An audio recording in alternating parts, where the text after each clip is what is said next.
Welcome back to the Global Intel Channel. Today I want to talk to you about inflation. It's been in the news recently. Where's it going? And where do I think it will end up in the near future? I think we're going higher.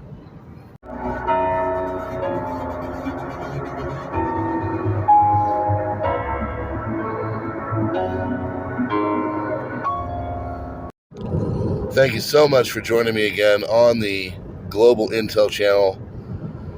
If you're new here, which you know most people, please hit that like button and subscribe. Just trying to grow it and get going. I'm just a guy with a phone with a little bit of a background on some of the things that we're talking about here. So I've been talking mainly about, global things, different stuff, trying to find my niche.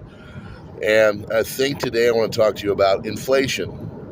And the reason why is because it's been coming out that things seem to be getting better and prices are stabilizing. But I kind of think that we've hit an air pocket, if you will, and things are going to keep going up in price pretty much for the foreseeable future, if not forever, until things can't go up anymore. But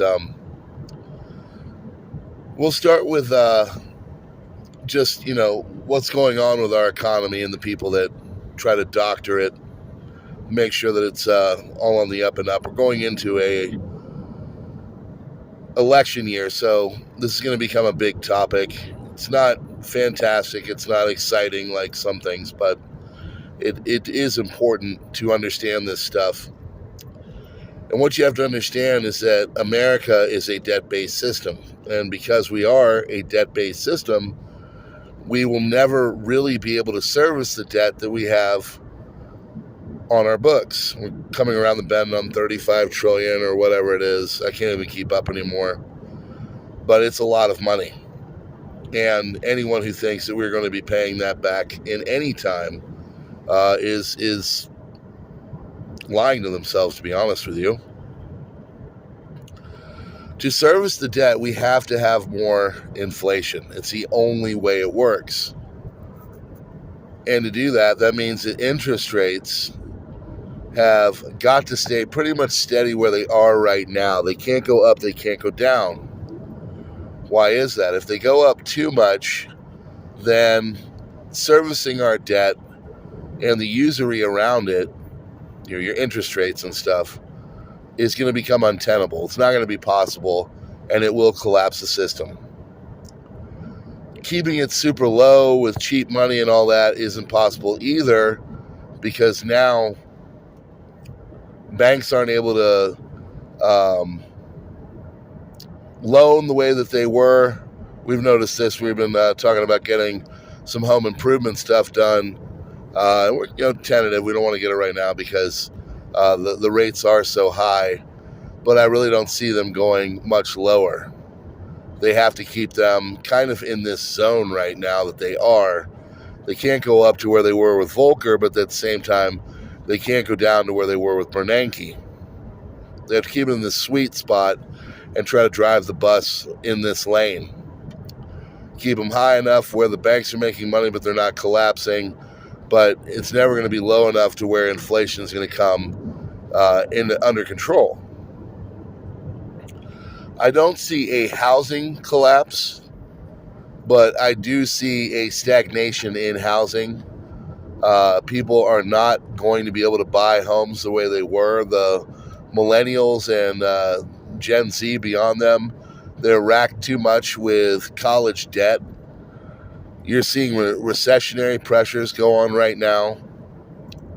People are losing their jobs. All kinds of major corporations are announcing that they're slowing down in hiring, or they're just outright getting rid of divisions, departments, whatever. And this is going to have a major drag on the society. And I think what they're going to do is they're going to try and keep things as positive for Joe Biden as possible, because as of late, there's been a lot of polling coming out trying to make it seem like, or not seem, but it's looking like Trump is surging. He's overtaking Biden in all the polls. Well, of course, this is making the people on Joe Biden's team freak out. So, from what I understand, they basically contacted Powell. They contacted the FOMC, and they said, look, you guys have to fix this. We need our economy looking like, or at least feeling like, it's going to get better in the next year and going forward, that we're kind of through the rough spots. And basically read Powell the Riot Act and said, look, we need you to, if anything, at least just talk about cutting rates. Now, if you listen to what they said, read what they said, certain people were talking about cutting rates into 2024, but it is not in no way decisive. And to be honest with you, I don't think it's going to be as many as they're saying. They're saying 3 cuts. I don't see that happening. I see maybe 1 in March just to kind of stabilize things and get it going. Maybe a second one right before the election to kind of hold things pat as they are. But it's not going to get better in a financial way. Basically, what I think they need to do is they need to keep it so it doesn't feel like a recession, it doesn't look like a recession, and then as soon as the election is out of the way, they can make the recessionary pressures come forward. Everything is about getting elected to these people. Inflation, it has no chance of stopping right now. It just, they can't do it. They need to keep the debt service. They've got to keep it in this lane. If they don't keep it in this lane, then it's just going to get out of whack one way or the other. And they've basically put themselves into a corner. Many people have heard this term, and it's just a fact. So I personally think that inflation is going to waver over the next 12 months. But as we get through the election and more pressures of recession and other things start to flesh out, I think inflation is going to slowly keep creeping up. And then as we get into 2025, 2026, it's going to get more intense and things are going to go up in price. And at that point, I don't see hyperinflation. I don't see a currency debasement or anything like that. I just see continued printing to the point where every year everything goes up by about 15 to 25% for the next decade. So honestly, being in stocks is probably the best way to be. That's why people have been in, they're very happy with the Dow Jones right now, because 37,000, it's doing exactly as it's supposed to do. It's riding the inflation. And the only people that are going to be able to go up with the inflation are the people that are able to invest.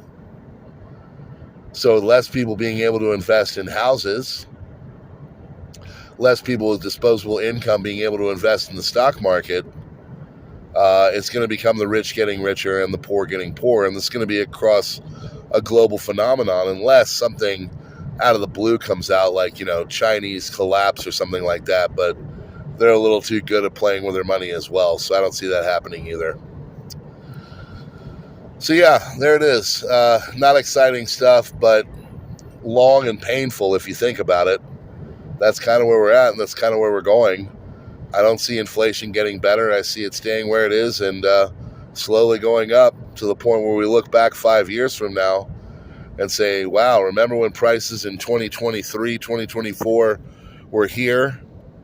And it's 2029, and you're looking and you're longing for the days of yore when your prices on everyday expendables like bread, even all the way up to cars and homes, were much better than they are in 2029. Please hit the like button and do the subscribe thing, hit the bell. Try to keep things going. Try to get things on an informed level and keep putting out good content. Sometimes not exciting, but at least thoughtful and important to those that care. And for you that are here, I know you do, and I appreciate you. Thanks a lot. Global Intel Channel out.